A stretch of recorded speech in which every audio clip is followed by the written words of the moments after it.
ગજાળા police સ્ટેશનના પ્રોહિબિશનના ગુનામાં નાસ્તા કરતા આરોપીને પકડી પાડતી પેરોલ ક્રોસ કોર્ટ સુરેન્દ્રનગર. હેડ કોન્સ્ટેબલ દેવરાજભાઈ મગનભાઈ જોગરાજીયા દ્વારા ટેકનિકલ, સોશિયલ તથા વુમન સોશિયલનો ઉપયોગ કરી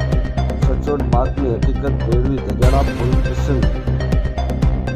પ્રોહિબિશન કલમ 65 AE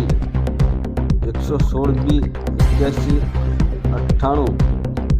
મુજબના ગુના નાસ્તા કરતો આરોપી અજયભાઈ લાખાભાઈ કુસડિયા રહે રાજકોટ નવાગામ શક્તિ સોસાયટી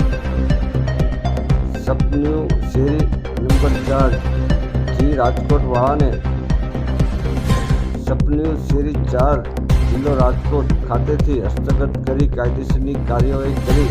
મજકૂર આરોપીનો કબજો ગજાળા પોલીસ સ્ટેશન સોંપવામાં આવેલ.